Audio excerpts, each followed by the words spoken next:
Co-host Mike Tooman and Paul Burvitt every Saturday noon to 1 on WRMN 1410 AM, the Fox River Valley Media Network, streaming on WRMN1410.com. Our studio number is 847-931-1410. Our text is 505-926-1410, or hit us up in the YouTube Live comments on WRMN's 1410 channel.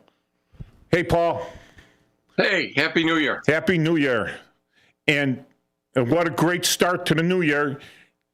But I know we plan to discuss fraud, state fraud of Medicaid, Medicare, and other public aid and social engineering money coming from the federal government being mismanaged by our nice local state governments. But something, I woke up this morning and something had happened that in Venezuela, and it's pretty impressive. It sure is. Our frequent co-host Marla had contacted me last night, and she said something was going on, and lo and behold, Maduro's on a amphibious ship, and he's heading to Gitmo, and then the FBI's bringing him to New York. So he's gone, and I watched the presser about an hour before us coming on. So I saw all the remarks of the president and raising Cain, the general, and the Secretary of War and the Secretary of State. And a very impressive operation last night was all the combined forces, the Army, the Navy, the Air Force, the Marines, the Space Force. They used 150 planes, and they used drones, and they went. The order was given, I believe it was 10:45 yesterday, and by 2 a.m. it was all over, and Maduro was headed back. So very impressive operation yesterday. Yeah, and it was pretty much kept in with the special operations community. The Ranger. It was. The Ranger bat was there. The Ranger Regiment. I don't know which battalion. Special forces. The people formerly known as Delta, some Navy SEALs and everything. And according to what I heard, we only had a couple guys injured. They weren't killed. They were injured.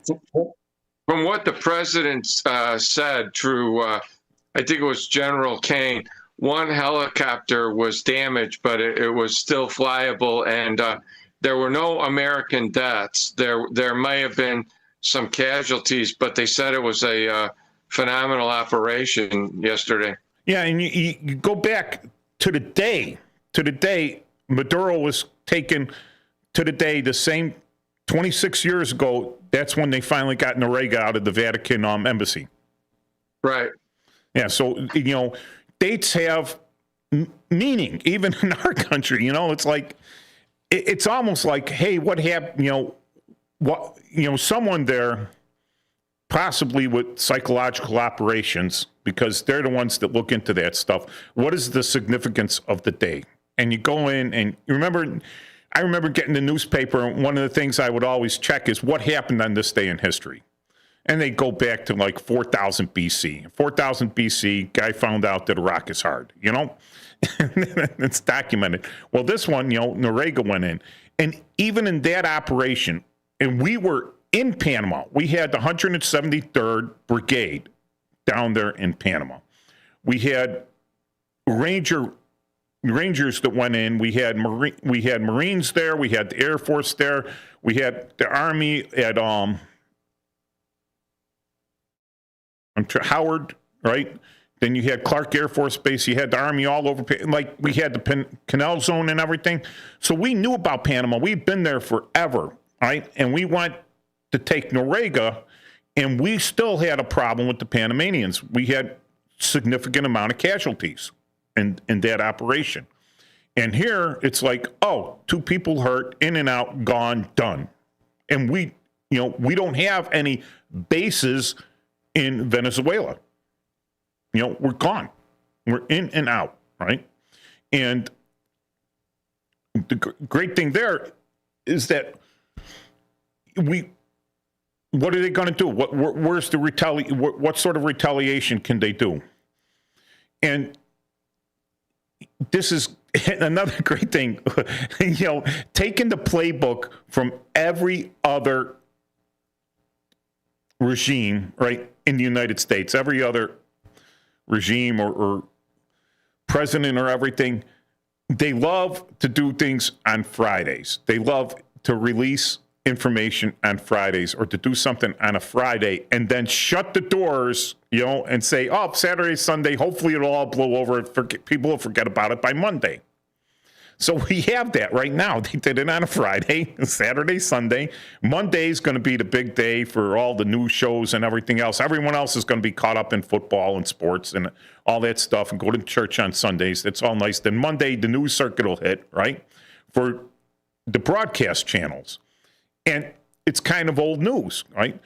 But then the guys will get back to D.C., our wonderful representatives and senators, they'll go there and they'll be shaking their fists and pulling their hair out and ripping their coats open and pounding their chests and saying, I can't believe the president did this without congressional authority. How come he couldn't tell us? How come we couldn't vote on this and everything else? One, because you'd squeal, you'd leak everything. Everything be leaked. It'd all be leaked. He actually mentioned that in his press conference. He said, I wasn't telling Congress anything because they'd be telling everybody and it wouldn't be secret and Americans would be dying. Yeah, we had a previous general that said he would call the Chinese and let them know what was going on. Yeah. Don't know why that. Well, we'll talk a little bit about stuff like that. But so, it's a special operations thing. That community is very tight. That community has a little more knowledge about keeping your mouth shut, right? About, how about how about a nice strong cup of shut up, Yeah. And they're good with that, because they realize that protects them. Right? They're protective. If you go in there, you got the element of surprise in and out. On the police department, we used to call it the blue blur. Right? So you'd want a guy, right? You knew this guy was wanted, and you're just patrolman, right? And you're a slave to the radio. And no one's told you to do this, but they want you to have activity, make arrests. So you go and you check the warrants, all right? So the front office will have a list of everyone in the neighborhood that has a warrant on them, right? And some of these guys you might know, right? And you might know where they hang out or where they deal their dope, they sling their dope, or, where their baby mama's at or whatever. And so you would see them there, right? And all you would do is you would drive up, grab the guy, handcuff him, toss him in the cage, right? And drive away as quick as possible. Don't let anyone talk to you. Don't let anyone scream. Don't let the neighbors and everyone else come out and say, why are you locking up so-and-so? He's my cousin, whatever. You can't do that. You're gone. It's the blue blur, right? Guy's got a warrant. You go get him. You're gone, right? So this is the big army the big operation, right? The big Department of War operation equivalent of the Chicago Patrolman's blue blur. Go and get him, get out. That's it. And what a statement. What a statement. Because we have been with the hostilities with Venezuela for a long time, ever since Hugo Chavez had taken over. We've been in open hostilities with them. They nationalized a lot of U.S. corporations' interests that have put a lot of money into this and everything else. And we could talk about, taking the third world and rip-robbing them of their natural resources or whatever. Fine, fine. When you scream about us doing that, you better scream about China doing it too. You better scream about everyone else that does that. But, all right, so we've been in open hostilities with them, and they've invaded our country with almost 500,000 people. Now, they didn't go in with an armed invasion that we know of, right? It was that, oh, look at these poor refugees. Well, most of those poor refugees were emptied right out of his prisons. Probably for political favors. oh, we'll let your guy go, but he's such a Malcontent. nincompoop, right? A nincompoop that we don't want him in the country anymore. So if we let him go, he's got to go up to America. That's the deal, right? So suddenly you got 500,000 of these over like 4 or 5 years, right? They come up, and now they've infiltrated. They're in here, and this is the Trinidad Lagua, all these gangbangers and everything, which we in the military would call. I'm losing the words. I used to know these words. I used to know them, but I lose them then too. Irregulars, all right? They're irregular forces, all right? And they're meant to undermine our country, all right? To undermine our security, to undermine our economics, maybe even undermine our military readiness. So for the last couple months, we've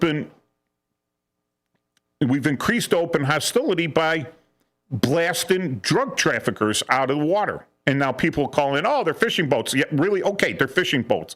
Okay, you owe me $1 million. No, I don't. Well, yes, I have this little note that I wrote to myself that says you owe me $1 million. Therefore, you owe me, because that's how much I believe fishing boats. If you believe they're fishing boats, then pay me $1 million because I told you, right? Right, Paul? Because it's obvious. It's obvious. The sky's blue. No, it's not. Yes, it is. The sky is blue. The sun rises in the morning and sets at night. No, it doesn't. Yes, it does. You know, these are basic things. We breathe oxygen and exhale carbon dioxide. Right? These are facts of life. Those are drug trafficking boats. And you know what they're committing? Chemical warfare on the United States. Chemical warfare on the United States. Right? Fentanyl, cocaine, heroin, anything else coming in with that stuff that's being trafficked through Venezuela, all right, into the Gulf of America and up into the Gulf of America coastline of the U.S., which includes Texas, Mississippi, Alabama, and Florida. And then not only that, but going through the Pacific side, right, where they're coming up into California. All right, so they just bypass Mexico, come up with the boats and land whatever they could, which is always a big chunk of change. But that's chemical warfare against us. But not only chemical warfare, it's a form of economic warfare. Because where did the dollars come from? From our own people. That money is being siphoned off, like something else we're going to talk about, out of our treasury, which includes all the money that everyone holds in the United States, all the U.S. dollars, which are in the United States, are going siphoning off to buy a crap product that might kill you, might not kill you, might make you feel good for a while. That money goes down back to fund these narco-terrorists. So you're funding the narco-terrorists, and that money's coming down. And they're spreading that money out, not back to the United States. They're spending it on weapons that they buy from Russia, China, Iran, whatever, right? Weapons, they're boats from other things. They're not buying stuff in the United States. They're not like moving into the United States and building, spending the money here and redistributing, keeping the money at home, right? Keeping the money at home. This money is all being flooded over, much like when they,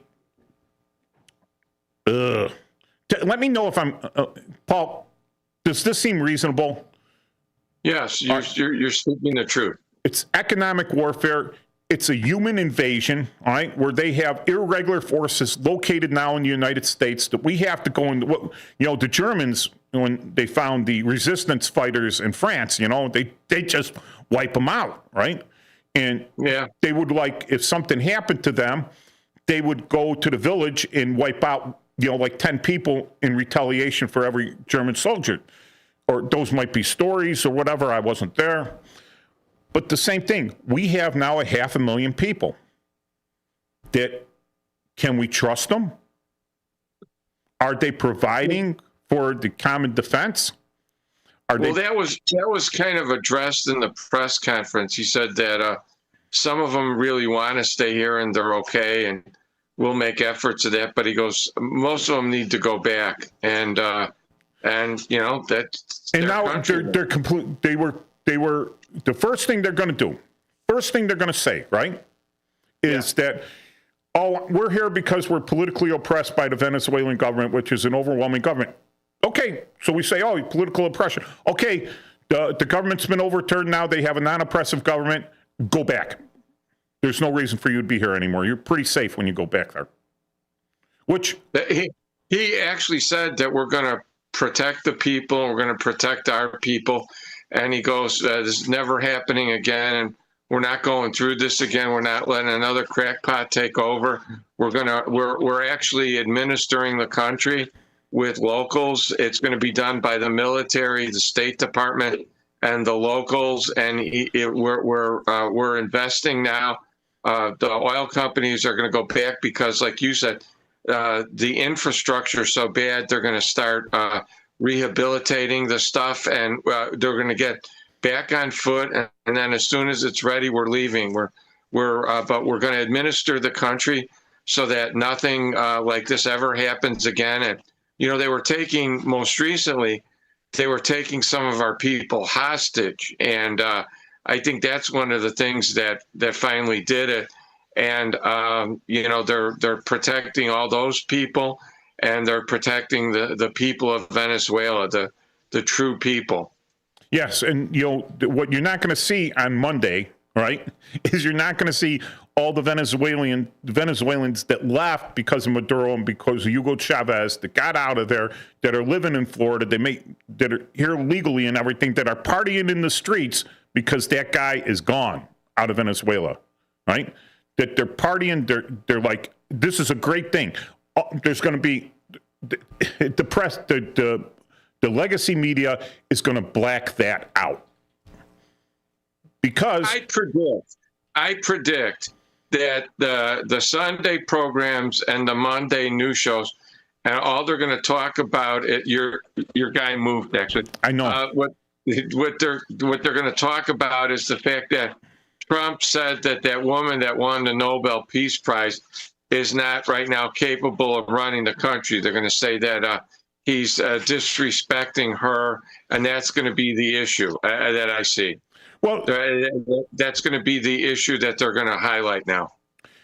All right, so that's a truism there because she doesn't have a coalition. God knows, who knows what happened to her support base, right? So we went down to Haiti, right? And we got rid of Cedras, and Aristide came in. But one of the things we didn't get rid of was the Haitian police, on account of who else is going to keep this country, calm, right? Who else knows their own people? Who knows how to do it? Were they following the Cedras regime, or are they just independent police? So you still have. We made the mistake in Panama where we fired all their police when we took over, when we threw Noriega out. We initially fired all the police, and we ended up having to bring them back, right? Because we thought they were all Noriega thugs, right? But we ran into a big problem. And now, again, we had been there for a long time. We aren't in Venezuela. So until you get the, what do you call it, the deep state or the bureaucrats, all right? The entrenched people. The bureaucrats that are running the country, all right? The cogs in the system, right? The people that make things run, right? Are they going to be effective under new leadership? Are they going to just stop doing things, go on strike? Then you got to replace. We'll see who's going to be in charge and how they're going to deal, right? How they're going to deal. There could have been. We don't know what the State Department did. We don't know the agreements that the CIA had going on down there because, they're going to have sources working on that. There's going to be backdoor deals, plea deals, everything else. promises made. Are we going to keep the promises, or are we just going to betray these people? What's going to happen? It's too soon. But one, we talked about it in one of our first, or some of our first shows, about the presidential authority to do these things. And he has absolute authority. Absolute authority. It's, and it was a law enforcement measure, just like we're saying, why did they send the National Guard to these states and to these cities? Well, the National Guard weren't there to enforce the laws. The National Guard were there to support the law enforcement officers enforcing laws. All right? So why was the Army there? To support the DEA, Drug Enforcement Agency, to go get this guy on a warrant. All right? He's been indicted, right? He's wanted by us, and we says, hey, we're just going to go and get him because we don't even recognize that he's the leader. We don't recognize him as leader. We think he's just a junta. All right? And it makes me happy. It makes me a little nostalgic. I wish I was back in. I wish I was, I wish I'd back in to have been part of this, to been part of this, because I think it needed to happen. I think it's going to stabilize South America. I think it's going to destabilize even the gangs up here, because they make most of their money and most of the support if they're not doing fraud, social welfare fraud. They're selling drugs, they're enforcing drugs, they're moving drugs. When we stop these from coming in, we're drying up their source of funding. Right, Paul? You got that right. There won't be that there won't be the cash flow coming in.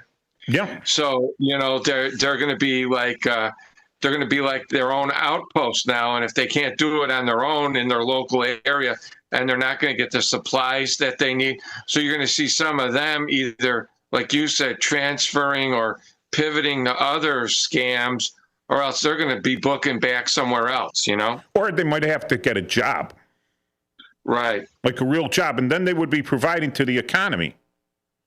Right. And they would have to have a social security number and a work permit, and they'd have to get all that. And then a lot of the money would stay here, so people would be getting a benefit of their labor. And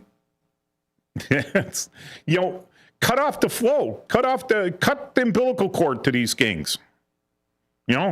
Cut their source of funding coming in. I mean, if you're an ice cream truck and you can't sell ice cream. All right, so we'll be back for the second quarter of the Chief Guard of the Republic radio show with your host, Paul Burvitt and Mike Tooman. Public Radio Show, your co-host Paul Burvitt and Mike Tooman, every Saturday, noon until 2, WRMN 1410 AM, Fox River Valley Media Network. We're streaming on WRMN1410.com. Studio number 847-931-1410. That's 847-931-1410 if you want to call in, or you could text us at 505-926-1410, or hit us up in the comments on the Facebook Live WRMN 1410 channel, just like Brendan and Cleveland Dennis have done. Hello, Brendan and Cleveland Dennis. All right, Happy New Year to both of you. I'm glad that you're loyal listeners to the show. And let me do one of the shout outs. Of course, they don't have, I got to save one of them because it's like iffy if I'm going to get the TARDIS on there or not. But the Blue Box Cafe, went there for my sandwich and my coffee. Great coffee again, great people, nice people. I want to introduce the Battle Droid Sith Lord here. Haven't given him a name yet. Darth Microphone. There we go. Darth Microphone, the Battle Droid Sith Lord. And giving another shout out to the Dunkin' Donuts veterans, 7039 on Dempster. I think I got it memorized now. Over in Niles, the Dunkin' Donuts. If you are a veteran, all right, and you don't even have to be a veteran. You could be someone that just supports veterans, or you want to speak to the veterans community. It's not a guarantee because Carlos and Roger will have to approve it. But if you want to speak to a group of veterans about something that's important for veterans to know, you come out there Tuesdays. The meeting starts at 9. Guys usually get there between 8 and earlier, man. They're there. There's about 100, at least 100 veterans. It's a great group. Now, January 23rd at Magoo's on the south side is going to be if Matt could pull up the Instagram for Ultimate Combat Gauntlet, there's going to be a wrestling show there at Magoo's on January 23rd. That's a Friday. We usually hold the wrestling shows Friday.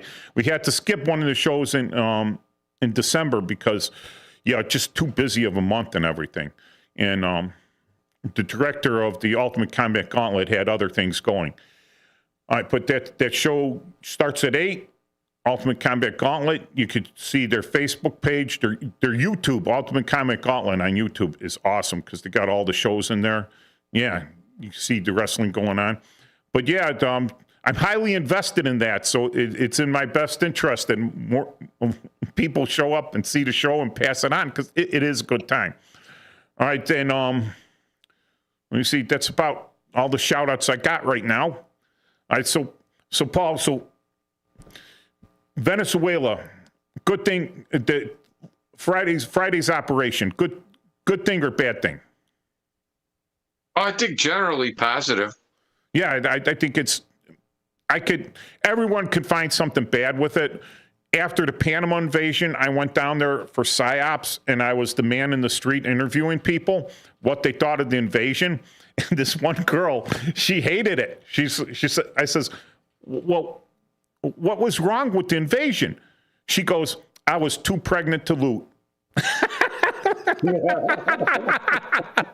Because everything just went and everyone was looting and everything. People were out running out there and she was pregnant at the time. But she said she went and had the baby at a military hospital because nothing was working. And they called, and the military picked her up in the ambulance and took her to military hospital. So she had the baby there because she had complications.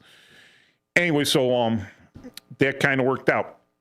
So now getting in with like hospitals and fraud and everything, I don't know how much I could talk about, but I saw an FBI investigative files, on shelves in their library of investigative files, and I'd say the bulk of them back in the day were Medicaid and Medicare fraud cases. Like, they really went after this stuff.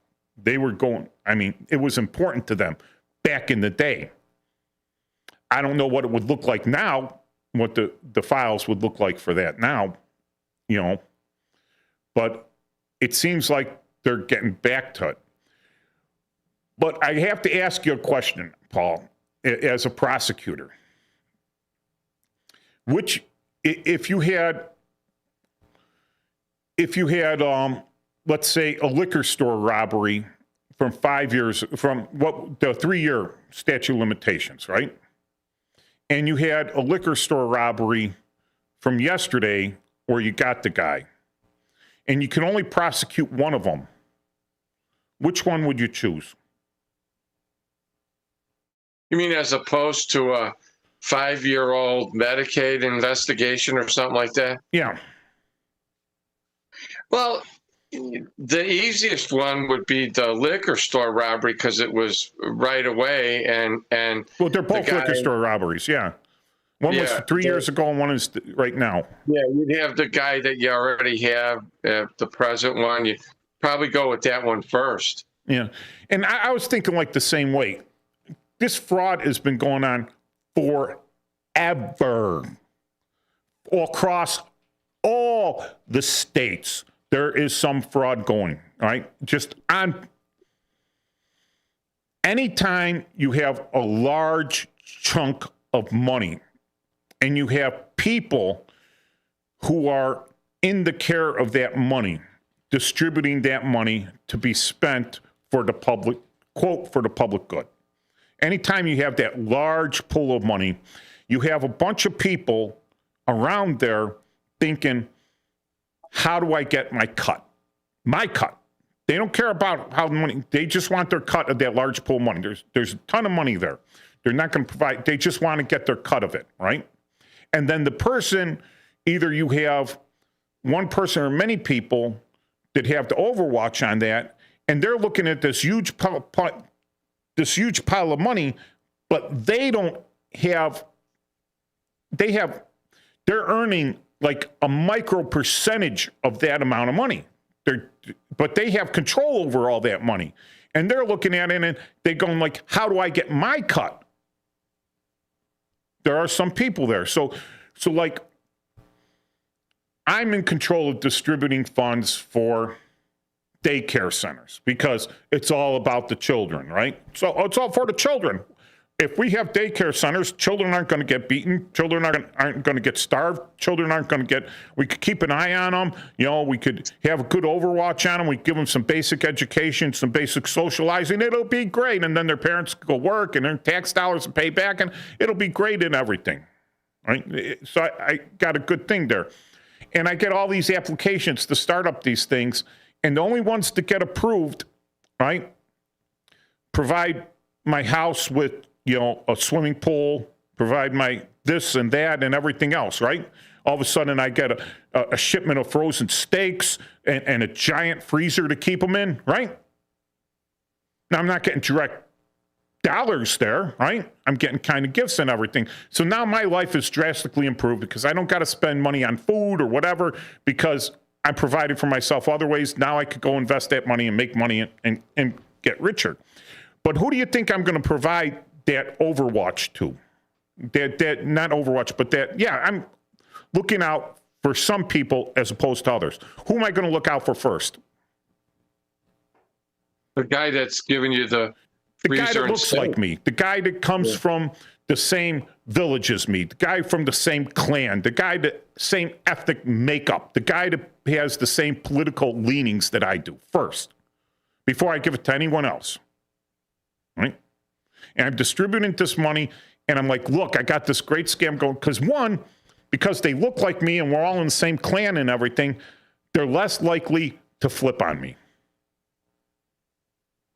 So it becomes a cottage industry to certain ethnic groups, whatever, because now I write the plan. This is how you fill out the paperwork. This is what you put down. This is how you submit receipts and everything. I'll rubber stamp it all and you get a check. Right? And because I've said I will approve this only if, you know, and it's understood. So now, you know, it's not only, the fraud isn't on the outside. There's inside fraud there too. There's that guy in charge of the pile of money. Now, ultimately, that could be the governor. Ultimately, that could be president or whatever. Whoever's in charge of distributing that money through, all right, they should have. And it's being distributed, obviously, to one group. So I would, as a detective, I would be like, that's a clue. Now, is it racist? Is it racist is a BS word, you know. What do you call it? Is it ethnic centric? No, yeah. What do you call it? They call profiling. Is it profiling? Whatever. Yeah, you know, if you don't profile, you're a crap detective. You're a crap detective. Because certain, you know, so you look at that, and I would go to the people in power that are dishing out this money, and I would look for the ones that look exactly like the ones that are making the fraudulent applications for the money. And that would lessen my investigative skills there, because I could go, oh, look, you're making $80,000 a year and you live in a $3 million house. I do that all the time, though. When somebody tells me they got 9 cars, 4 houses, 7, I say, oh, and you're working for this, I automatically assume that they're doing something illegal. I mean, that's just the way, because there's no other way it could be done unless they were financially, well off, and they weren't, because I knew them forever. But yeah, I always make that assumption when somebody's got 9 cars, 8 houses, this and that, and they're traveling here, there, and everywhere. You got to make the assumption, because that's the only way it's possible. Yeah, but the guy there, right? That's why I say, how do you spot the guy that's, all right, so the guys stealing the money are a dime a dozen. Who's handing out the dimes, right? Who's handing out the dimes? It's the guy in the government. It's the guy that authorizes, that signs these checks or tells them how to do it. It's the same thing with Social Security disability and some of this stuff. You get the right handshake and man, you're in. You don't have the right handshake, and they're going to throw the book at you. They're going to throw everything about you. They're going to tell you, oh, no, you could work folding towels in the restroom. Right, Paul? Oh, yeah. But this thing, all you had to do was fill out the applications, and bam, there you are. It comes in. And all you got to have is an address and a building, and it's like you could check, oh, yeah, this building is sufficient to handle a daycare center. All right, so you got an address. And then you go to the phone book and you get a bunch of names and you put down these people as your clients, right? And they're sending children never come there. But you send in the bills and you fill out the receipts and everything. You falsify receipts, you send them up. They rubber stamp it and they send the money. No one ever checks on it. Well, this thing, and I want to digress in a minute for something, because it's kind of like off topic, but on topic. So this whole thing in Minnesota started by a YouTuber. Yeah. Okay. And well, he didn't start it. He went viral with his exposure of something that almost everyone knows is happening. He uncovered it, but all he did was follow the fraud from a previous program relating to food. Yeah. Because they were pretty much the same. Okay. But what's interesting now is, because he's a YouTuber, and right or wrong, the legacy media and the cable media is criticizing him because some of the places he went to may not have been open yet when he went there. And then the other thing is the buildings were locked, but they said you want a daycare center to be locked. So they're criticizing him because of the way he did the investigation, but all he did was follow up on prior convicted fraud people that were in another program. Yeah, they're convicted of one and they're going to another. Where's the enforcement? Here, well, what you said, like the legacy media. I'd like to go to that person and go, here's your bill. What? You owe me $1 million. No, I don't. I'm sorry, you're going to owe me $1 million. Pay up. Right. Because you believe that place actually serves kids. I like the one story. Oh my God, they created so much hate for the ethnic group that people burglarized the place intentionally because they hated him so much because this guy created hate on the internet or whatever for him. I'm like, no, they made it look like a burglary because they destroyed the records because it's going to be harder to prosecute them if they don't have the paper records. That's the other point.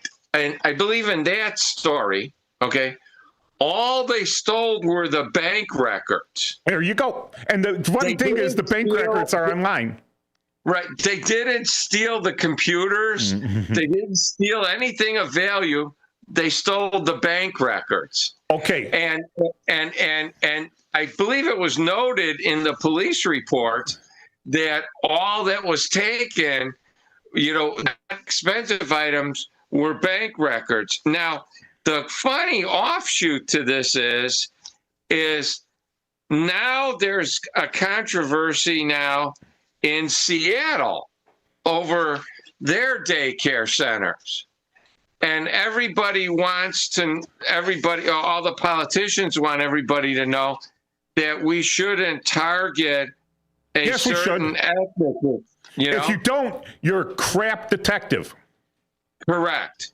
Now, this reminds me of a story, a true story that we'll just say has no ending. But some years ago, I don't know if there still is or not.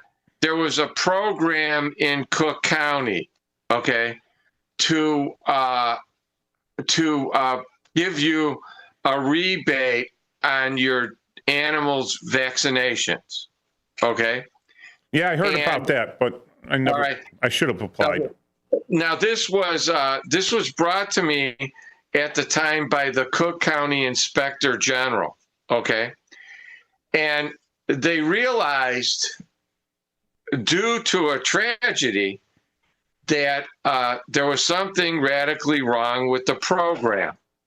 Okay, so what was happening was, and well-meaning, not well-meaning, there was a certain veterinarian, okay, that was allowing people, certain groups and maybe his staff, to trap local feral cats, okay?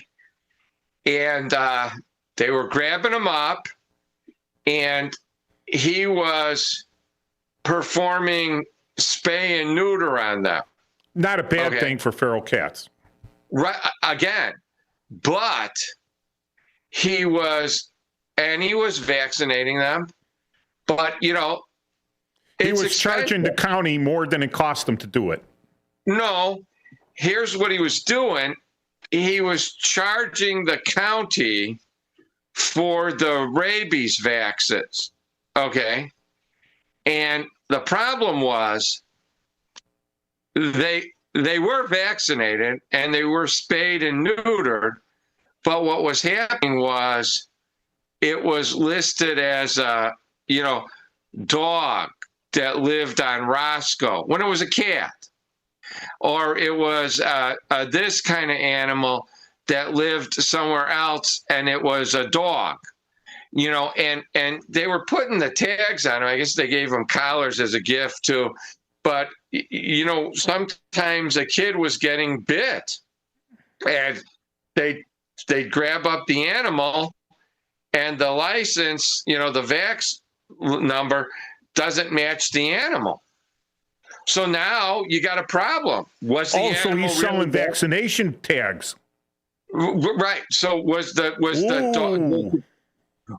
So it was a good purpose, okay, but a tragic situation because, now a little kid's got to go through a series of rabies shots when the thing was already vaxxed, but as a cat, not as a dog. So someone, again, there's a big pool of money there, all right? Right. And the guy sees, how can I get at this big pool of money and make as much of it as possible? And he says, well, I got to do these vaccinations, right? But I only have so many clients coming in, and you only get a rebate on them, right? Well, he was applying for the rebates by doing the vaccinations and saying he did all these vaccinations, but instead of just dumping the vaccinations, right? Supposedly he was giving them to feral cats and stuff, but then he would go sell the vaccination tag to someone. Listen, I'm not going to give your dog the shot, but here's a tag for $10. So he's making money off the tags, and yet the county assumes that the vaccine was given. Yeah, that's brutal, right? And okay, a veterinarian, Paul, has a doctorate's degree.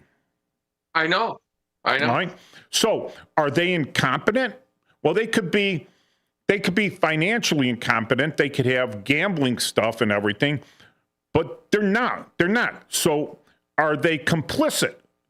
Yes. All right. And you can have good things and everything, but yeah, you're talking that there's a bad thing there. And it comes back to when you institute, the Army called it good idea fairies, right? And Congress does this, and the states do it, and the state legislatures do it, and governors push it through. They push through these nonsense bills, right? Oh, we just had a mass shooting. Well, let's push a bill through that says it's illegal to have a mass shooting. Oh, look, we pushed this bill through, and the governor's signing it. Let's see, it's now illegal for mass shootings in Illinois. Well, it's illegal to kill anyone in Illinois to begin with, to shoot anyone in Illinois to begin with, but they passed a useless bill, right? Or better yet, better yet, to show how these things go when there's no funding involved, right? Or here, all right, let me get the choo-choo train in order, right? Everything lined up, my ducks in a row, all right? I passed this bill that says mass shootings are illegal in the state of Illinois, all right? I get it through the legislature. Legislature gets all up there. And in order to enforce this, at the same time, they create a fund paid for by taxing, they already tax ammunition, but throw in another tax on ammunition, right? Throw a tax on ammunition. They have a fund that taxes ammunition, right? Taxes shooting ranges, right? They have this fund, and they create the Department of No Mass Shootings, right? And the governor says, hey, oh, we created this, and we created this Department of No Mass Shootings, and now they got this big fund of money. And I hire my nephew Leroy and my uncle Bubba, right? And my niece, Alice, right? All to work at this thing. And what did they do? They mimeograph paper for, $1 per 1,000, right? And they send them out to the schools. And they're getting $120,000 a year to do that, right? Out of this fund. So I'm creating a thing, I'm funding it just to collect my thing, because they're not worth $120,000 a year. Each of them is going to kick me back another $40,000 a year. So they're making 80, I'm getting 120, tax-free and a kickback. That's the thing. That's useless laws. That's useless stuff. But the press goes up there and they look like they love the people and everything, but no one follows the money, no one follows the corruption, no one follows the tax dollars that they're thieving, right? Take that $120,000, take that big fund that you got there, and when you got a guy with mass shooting, use it to fund his permanent incarceration and isolation. Use that money to fund permanent incarceration. So now you don't have to worry about where the funding's coming to put these people in prison. And we'll be back for the second half of the Chief Gardner Republic radio show. Saturday, noon until 2, WRMN 1410 AM, the Fox River Valley Media Network. Streaming on WRMN1410.com. Your studio number here is 847-931-1410. Our text is 505-926-1410. Or you could hit us up in the YouTube live comments on WRMN 1410's YouTube channel. Hey, Paul, what you said before, it even makes it easier if I was an investigative detective. All right. So you said that this Nick guy, he goes out and he knows of, because it's public, once they're convicted, right? It's in the public record. Yeah. So they're convicted of this fraud, and they're given, double secret probation or, probation or a small fine. Let's see, you stole $250 million. Bad. Here's $1,000 fine, Right. And you got to we're going to give you 1 year and we're going to give you 2 years in prison, but we're going to suspend it if you do community service for 3 hours, right? Stuff like that. And he follows these, and they're on another fraud bit, a slightly different fraud bit, right? One is to feed the children, the other is to take care of these children during the day. How did suddenly they get approved? How come they filled out all the paperwork perfectly? How come they got approved and they're sending in all these things and they're getting the checks all over again? Is it that they're that good at fraud, or is it the person handing out the money again to the same group of people? Well, and I know we're not political or anything. Okay, we're really not. But the dude running the state almost was our vice president. I mean, this should tell you that there's rapid and vapid corruption in all these places, and nobody's vetting it. And it's just go along to get along. Whatever. A prior president, I think it was Obama or whatever, he moved these Somalis all over. He moved them in, and he moved them to states or whatever. And now Key wasn't areas. that, yeah, well, wasn't that the place where we had Black Hawk Down and all that stuff? But we moved those folks here, and we put them in places, that a lot of people don't care about, either real cold or really sparsely populated places, right? And they kind of entrenched themselves, and they go back and they get their cousin Buddha Walia, and they say, we got a good thing going here, and we got the local guy from the city council in our pocket, and his goal is he wants to move from city council to state rep, and then he wants to be, governor or senator or and so they, the local politicians, festered this, and we're talking billions of dollars here. Yes, billions. This isn't chump change, okay? This isn't, like I think, what was it? Everett Dirksen said, a billion here, a billion there. It adds up. Yep. And this is money. But hey, wait, Paul. It's not just money, all right? Right. It's money on margin. Right. They're not just stealing $1 billion. We'll be paying interest on that $1 billion that they stole forever until it's all paid off. Great grandchildren will be paying. They keep, You're right. all right, they keep stealing. All right. So what do you need to do? You need to get that money back. First of all, here's the thing. It's a pyramid scheme, right? There's a pyramid on this. All right. So the first ones in with the fraud make their millions of dollars and they're gone. All right. I used to think on the police department, someone would say, like an ethics question. How much would have to be in the suitcase for you not to turn that money in and inventory it? For you to keep the money? It was a simple answer back then. It's probably double now, but it was $5 million. If I took $5 million, right, and went overseas and put in an investment account, I'd be making $250,000 a year. I could live very well off that. 5 million's a nice even number, right? You can still live very comfortably off that now, right? And not even touch the principal of the money that you kept, all right? So this is an ethics question, what has to be going on in your head. And, oh my God, that detective, he's so unethical, he even thought about it. No, I put a minimum payment. That's minimum for me to think about it. For me to think about, if there was $4,999,999,999.99, I'd inventory it. It'd have to be at least $5 million before I even thought of taking it, right? So let's say they got their $5 million. They said, okay, it's like manage your money on the crap table, right? You're on a roll, you're on a roll, you're on a roll. You got a big chunk of change, cash in, walk out, right? So a lot of these people cashed in and walked out on the fraud. And then what do you do with your fraud? All right, you don't leave that behind. You don't leave that behind. That's cash on the table right there. You sell it to one of your brethren in the same clan. They got some seed money. They buy the fraud off you, so you still make money off that. You have no loss of your initial investment in the building or whatever in the fraud. You take that money overseas, you're living like a king.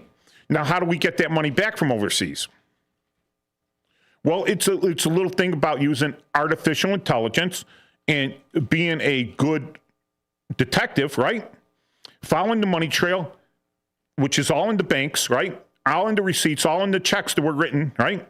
Get that all out, follow the money trail, find out who it belonged to, right? Who went overseas, who opened the account, get that person, find out what banks they're using.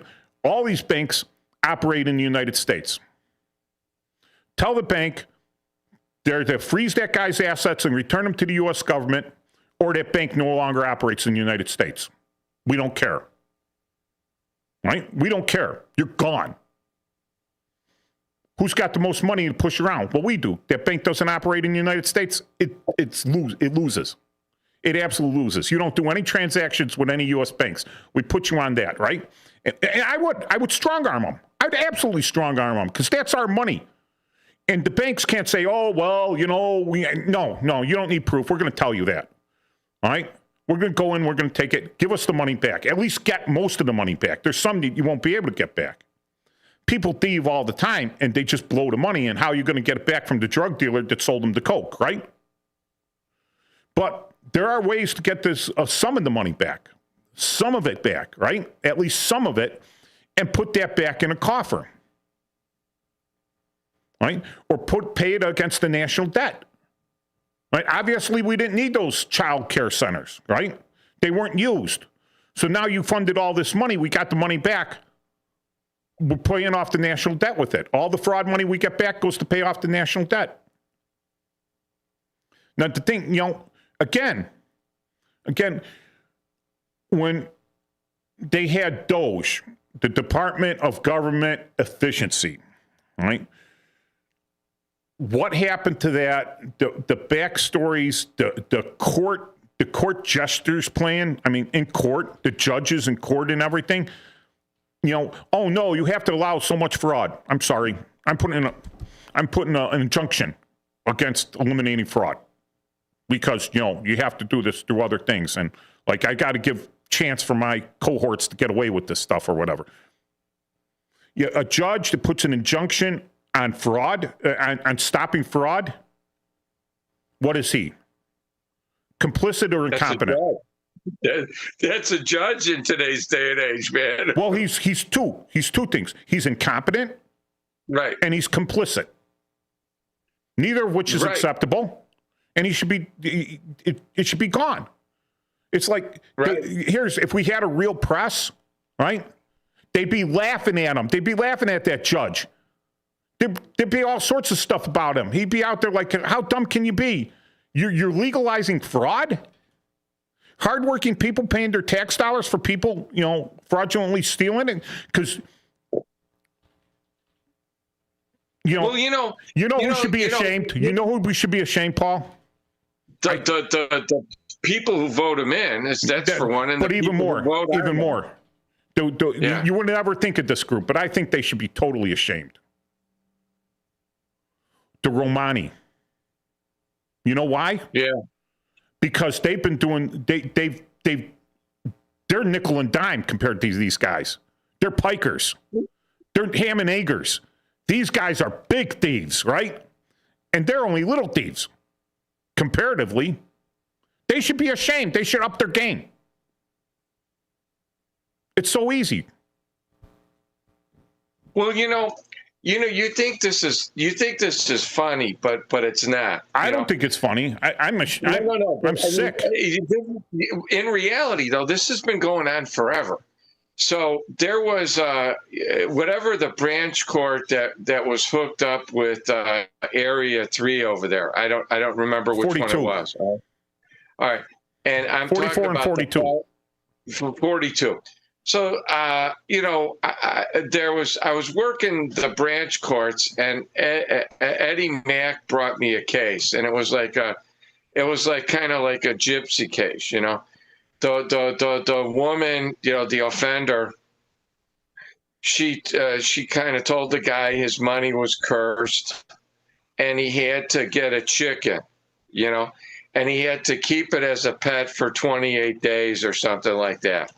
And then after he kept it as a pet, he had to blow into its mouth and, blow its lungs out. And then, the curse would be waived, and she kept charging him for this and everything. So Eddie brought it as a gypsy fortune telling case right there. And, I'm putting the evidence on it. It was very painful. The guy was real embarrassed. His kids were there. It sounded kind of goofy, but it was true, And I get the judge telling me he's finding no probable cause. And his basis was, well, we don't know what supernatural powers the fortune teller has, and he took it like it was for real. And I said, are you how serious? Many chickens has that judge blown up? I have no idea. But and that prompted me for years to go on a quest, okay? And I said this to every single investigator that I had, because this kind of encapsulates everything, okay? And I said, hypothetically, I said, I'm going to solicit investments from people, okay? But not through the phone or through the mail, in person. And I'm going to keep it real simple. I'm going to take 100,000, and I'm going to promise you that I'll do my best to invest the money, but I never promise you you're going to make money. Yeah. Okay. And I take your 100,000 and I keep 10,000 for me to do like fun stuff. And your 90,000, I'm going to invest in a CD with my name on it and your name as the pay on death.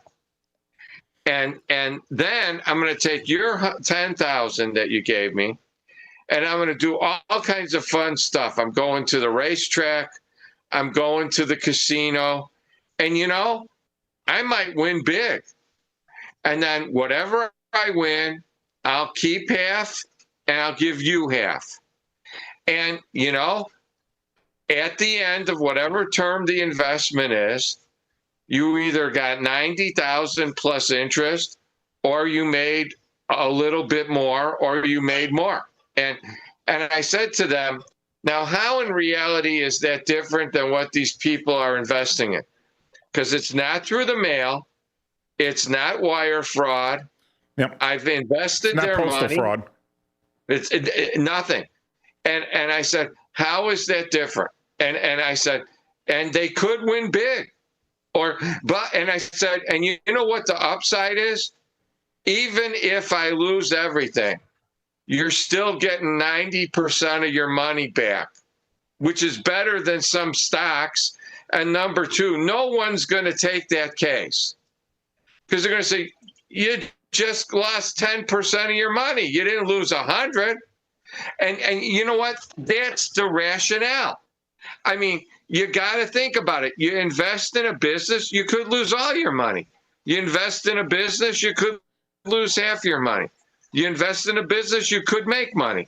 So what's the difference? Your money's safe. I'm not holding it. Somebody else is. I don't have it. It's for your benefit. Are you a member of the guild? No. Okay, no. So here's the thing.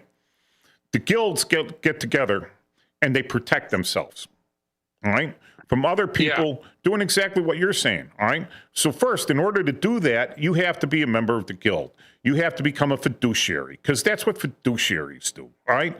They take the money and they're supposed to do, in the best interest, make money for you, but they take a payment for making that money, right? And 10% up front. Right. So you're not a fiduciary. So the fiduciaries, right? The guild of these fiduciaries go to the politicians, right? Who the state legislatures and put in this bill saying you have to be a fiduciary to do certain things, right? And they write it up. It's 1,000 pages. No one knows, because it was the Guild of Fiduciaries that wrote it up, but these legislatures never read it. They just talk to their friends. They get their caucus. They get their caucus together and say, we're pushing this through, but no one's read it yet. We don't care. It's a good thing. Trust me, it's a good thing. And then they go to the governor and says, oh, we passed this, and the governor signs off on it and everything. And now all of a sudden, because they passed that law there through the legislature, what you did is illegal, because the fiduciary said it was illegal, because you're encroaching on their territory. All right? That's the guild. All right? You went up against the guild. You're not a member of the guild. They'll all turn on you, and they'll be watching for stuff like this, and they'll make sure you're prosecuted to make an example of. That's what you have going in these fraud cases, not Minnesota, but everything. You're going to find that there's certain groups, there's certain clans that get together, right? And they said, this is our scam, right? This is our scam. And they're going to run that scam, right? And they're going to keep everyone out of it. When that scam fails, another scam will come up, All right. Someone will find another pile of money and they'll go, hey, here's how you get this money. It's just having the code to the ATM. But the person with the code is in the government there. You got to track down that person with the code. And you have to hammer them. Like, if $1 gets misspent out of money that's meant for unfortunate, hungry, uneducated children, that money is meant for children and was pushed through as for children to help children, and you took that dollar from that poor, starving children's hand, you go to prison for life. Flat out. You're gone. You make it so terrible. You make it so awful. Not only do you put it as a criminal thing, you put it as a civil thing, right? And whatever all the scammers stole because you had overwatch over that, you were supposed to protect that money to make sure it was spent right. They seize all your assets. And now your children are starving and need that program that you destroyed. But you're in prison. Your family has no assets because it was seized to pay that money back. Then guess what happens now? If you do that, if you have enforcement, if you have just enforcement, right? Not like, oh, I worked with Billy Bob for years. I'll tell you what, he's such a nice guy. And look at his family and everything. He's got wonderful kids and a wonderful wife. And, he's a good member of the community. Yeah, he made a mistake. Should we punish him for the rest of his life? Yes, absolutely. Yes, you should. Because if you don't, Billy Bob's going to do it again. But not only that, the next person gets in, if Billy Bob gets fired, because if the worst thing that happens to him is he gets fired, the next person comes in and says, how much did Billy Bob make? Billy Bob's got a $4 million house, a swimming pool. He's driving top-notch Escalades and everything. He eats at the finest things. Yeah, he got fired from his job, but his 401k is huge, right? He never has to work a day in his life. I want that job. I'm going to do the same thing. And I'll take the slap on the wrist. I don't care. I mean, if they said, we're going to pay you $25 million to go in the ring against Mike Tyson, right? I'm in there. Right? And that would be legitimate money, right? That'd be legitimate. People will tell you, I'll go in the ring with them. I don't care. I'll take a beating. Maybe he'll kill me. Maybe he won't. Maybe he'll knock me senseless. But at least I'll already have a trust written up for where that money goes. So unless you really come down back in the Old West, what did they do to a horse thief? They shot him. They shot him or they hung him. Right? Right. You'd be convicted of stealing a horse, and the judge will order you be sentenced to death for stealing the horse. You would get sentenced to be hung for stealing a horse. You rob a bank, and the judge might give you 5, 10, 20 years. But you steal a man's horse, that's his mean of transportation, that's his mean of employment, that's everything to him, right? That's a big investment in his life. You're destroying that man's life because you think you need that horse, right? You're gone, right? You're taking money from children, but not only that, again, you're taking money from the taxpayers, but not only that, you're taking it from future taxpayers because we still got to pay interest on that stolen money. That's what gets me. Right. You're thieving everyone. And you got these news media saying, well, there are kids in there, but they locked the doors. They wouldn't let anyone in because there were kids in there. Well, that might be true. That might be true. Why don't you call them up and tell them, have them Zoom the kids in now? Put them in. Well, you don't want little kids. You don't want their pictures out there either, right? It's such a, you always got that plausible deniability, and you got that shield of, we got to protect the children. What children? Prove it. Yeah. I mean, they sat out there. No kids went in and out. I'd like to know how much per child they're paying for this care, if it's real. Probably as much as Chicago pays to educate a child. For one state, for an area of one state, and they're paying billions? Yep. That's ridiculous. That's got to be the most inefficient alone. Even if it was legit and for real, that's got to be the most outrageous waste of a boondoggle I've ever seen. No, okay, so yeah, it is absolute waste. It is absolute waste. We're coming up on a hard break, but here's the thing, Paul. Okay, it's wasteful, right? But there's already evidence that not all that money was taken overseas. Not all that money was spent on cars and houses and everything. Some of that money went to political donations. Oh, exactly. That's exactly what's going on. Why is it so much money?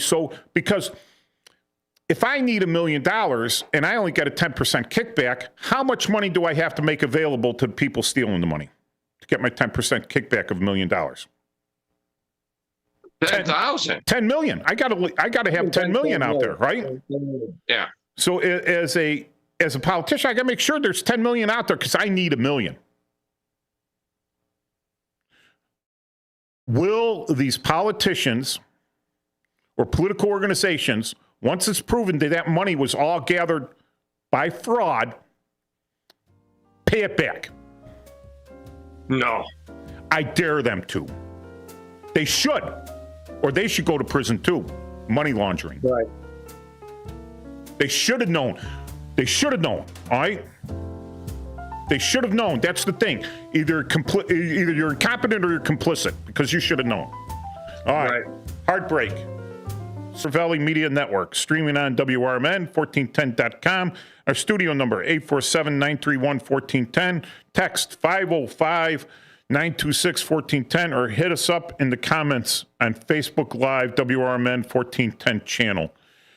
So, You're not eating a chop suey. it's not just Medicaid fraud. It's not just Medicare fraud. It's not just food stamp fraud. It's not just, pandemic level feeding the children fraud. It's not daycare fraud. I mean, we have daycares in Chicago, and I work child abuse cases, so I was in and out of these things all the time. They're legitimate daycares. What got me about the fraud was that there were girls, women, babies. These babies, these are newborns. They're like a month old, and they come in the morning to daycare. Place opens at 8 o'clock in the morning. They come pick up their kids at 4 o'clock in the afternoon. If they come and pick them up, a lot of the calls were because they didn't come and pick them up at 4 o'clock in the afternoon. They'd waddle in there 4:15. They'd waddle in there 4:30, 5 o'clock or whatever. It's like, no big deal to them. The daycare centers weren't getting paid extra to watch these kids for an extra hour or whatever. But this person didn't have a job, wasn't going to school. So they were at home, not taking care of their baby, right, for 8 hours of daytime television, sleeping off a drunk or whatever. And they still couldn't come in and get their kid.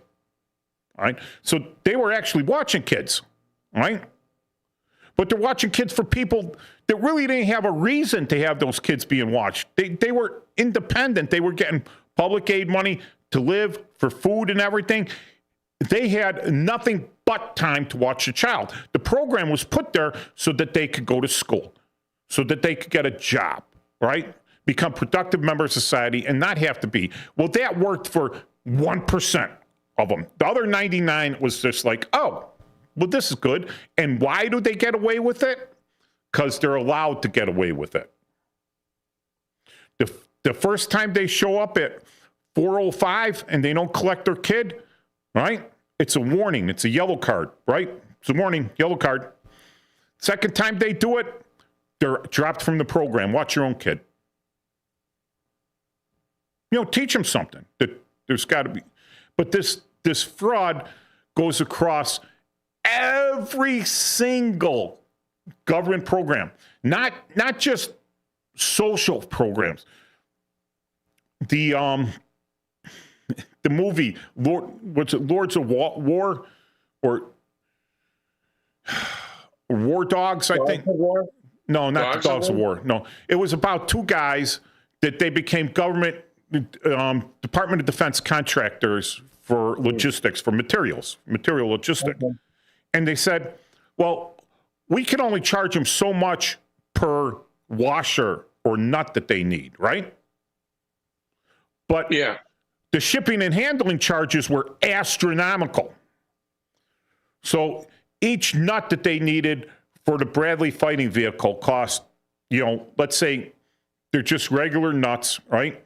And they cost $1 each, because they got to be high tensile steel, you got to be certain things. And, my buddy, he worked in the industry that made nuts for, aircraft and made nuts for the M1 Abrams, right? And he says everything's got to be to perfect tolerances, right? And if they're not the perfect tolerances, we lose it. That whole batch is gone, right? And these are titanium and everything, very important metal. So everything's on there. So those things could be quite expensive. But let's say it's $1 nut and they need 1,000 of them, right? So I charge them $1.10 because my cost is $1. I want a 10% markup. So $1.10, that seems reasonable. I'm underbidding everyone. And they go, oh, this is great. You underbid, right? So they buy my $100,000 nuts for $110,000. And then I charge them $150,000 delivery. And they pay it. They pay it. They already put the bid on it. It didn't include delivery, did it? And they pay it without blinking an eye. And this is free money coming to me because I know the system. I'm playing game in the system. Who am I stealing from? The taxpayers. That's right. And since it's all deficit spending, I'm stealing from the future taxpayers. Yeah, so they go hammer on these guys. Hammer them. That's ridiculous. The midterms are coming up in November. Real fast. What? Real fast. November. That's a long time. That's 11 months. The primaries are in the next month or two in a lot of places. Yeah, that's primary. Yeah. That's you already know the party picks them, right? There might be a few candidates from each party, right, that have been marked for destruction because they're not towing the party line, right? They've been marked for destruction. So there may be some tight primaries there, which would be funny because if the ones are marked for destruction destroy their opponent, right, and win, that's a real weakness in that party. But, all right, if the Republicrats, as opposed to the Democrats, all right, they're all, until they prove otherwise, it's the same party. It's the Democrats, or it's the Democrat and Republicrats, all right? Until they pass a law, let's say, what's the most inefficient, the worst secretary department in the worst secretary department in the executive branch, Paul? Marla might not agree with me. Education? Yeah, Department of Education. Consistent loser. Nothing's ever improved. It's only gotten worse, and the money has been pushed up and spent more and gotten worse. Spent more and gotten worse. It's like the worst, right? So why don't we replace that? Because I think education should be grassroots. I don't think the federal government, who has no idea about Chicago, has no idea about Los Angeles, or no idea about rural central Illinois, right, should make an overwhelming one-size-fits-all policy. I think the policy should be made by the local people. Can I just interject on a little education story? I have a friend of mine who's got a child that's having a little bit of a problem in a suburban school district, okay? And, there's a question on whether they homeschool them or not, And I suggested to him, and something that I had seen on television a while ago, there's a program called Penn Foster. And I kind of found out about this because I think the military people kind of use this too. And it's both for primary school and high school and college, right? And it turns out it's a legitimate school, okay, or what appears to be. I said, why don't you look into this? So he looked into this, and he got some flack from the family, And to be honest with you, it was only like $1,500, okay? But he had a friend whose daughter was having a similar situation at another school. So he had imparted the information on the friend. And you want to know something? The girl signed up for she was 15 at the time. In the interim, in the 3 months, I guess she turned 16. She signed up for the Penn Foster School. She was a sophomore. She graduated high school, and this month she started in college. Nice. And they're able to do this for $1,500. Okay, so Not $80,000 per student, not $35,000 per student. She did 2 years of high school in 3.5 months. Yep. And she's in college now. Yep. It's just a babysitting service. That's all it is now. And I brought this up to a relative of mine who's in education. He goes, well, I don't know if that's a good idea. They're not getting socialized. What social skills do you want them to have? Who cares? Here, Paul, all right, so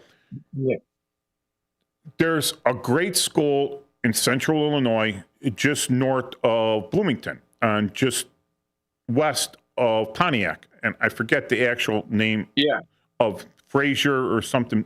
Not Fraser.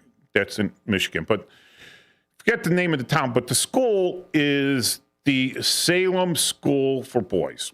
All right.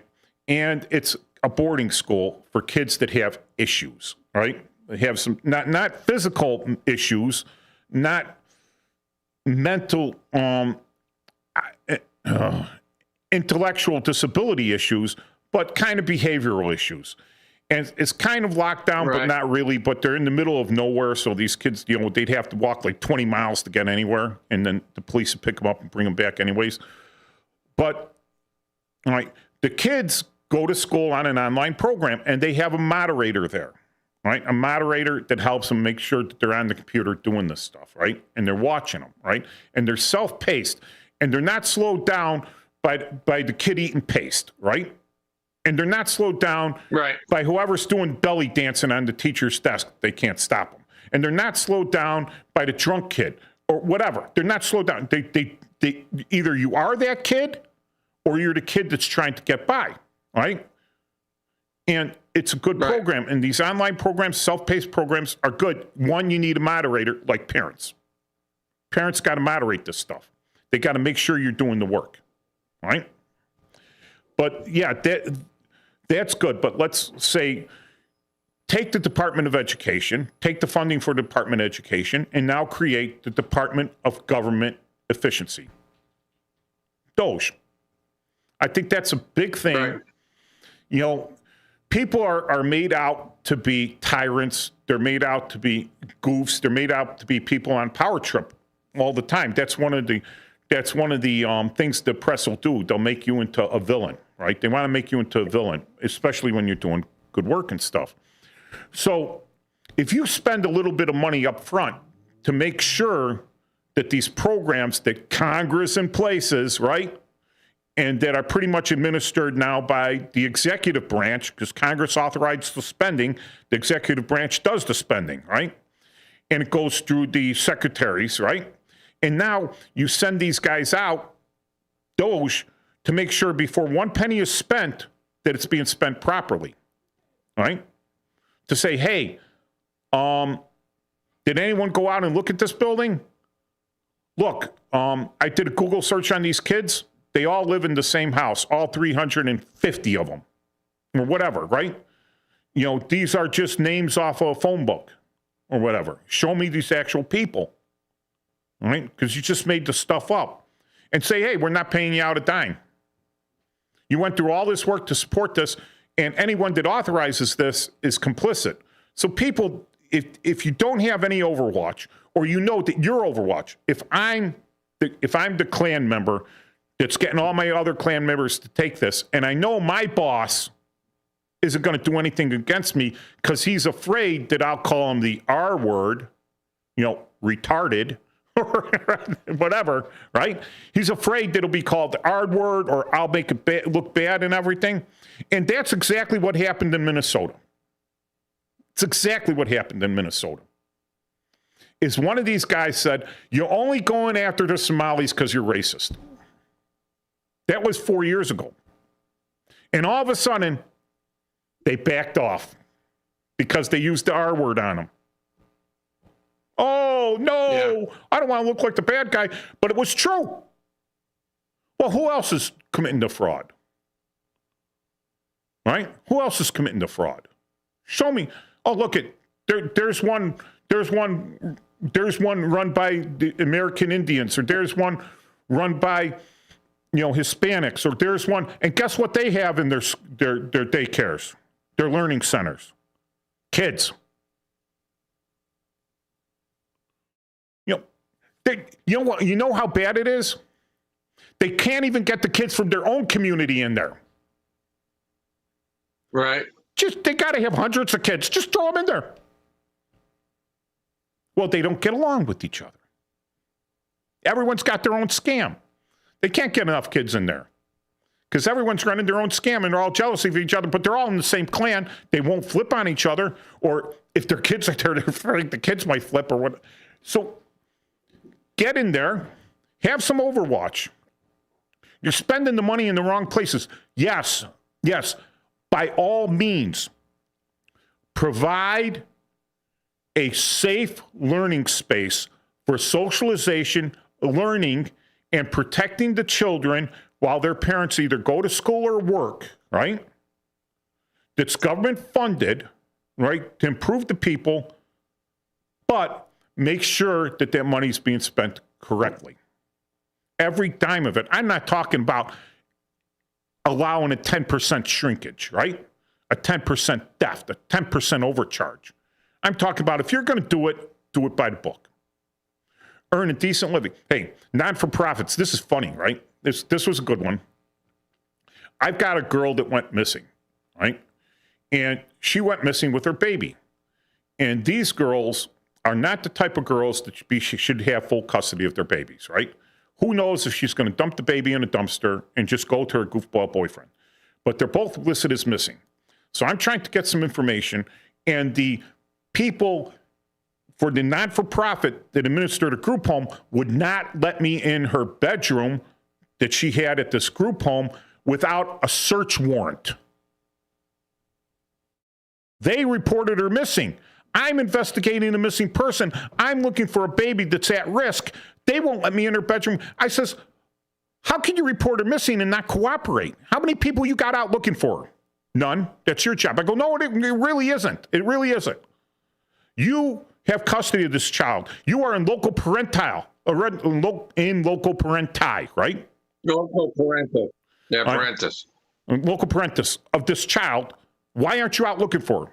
Because if that was my child, I'd be out looking for her. So I go to their headquarters, right? And I talk to the guy in charge. And he goes to one of his workers. He goes, well, what information do you have on the girl? And the worker goes, we're working on it. I'm like, did she just say that to the boss? Right? And I looked at this guy, and he's a goof. He's sitting there probably making $250,000 doing nothing because he's part of the clan. He's part of that clan, all right? And he's getting paid to do nothing, and they're providing the crappiest living, the crappiest Overwatch, the crappiest food, and they're charging the state a huge amount of money, and they call it a not-for-profit because all the extra money that they make, right, that they don't spend on these kids, they pay in salary to the clan, the people in charge. They get that as a salary. So when the end of the year comes, guess what? It's a clear slate. We made no money. Yeah. Because this guy who couldn't flip a burger for a living if he wanted to, is making $250,000 a year. And so is his brother, and so is his mother and father, and then the uncle, right, who are in this non-for-profit. So this covers any government spending on any social program, right, that there is no, the schools, right, the charter schools, right?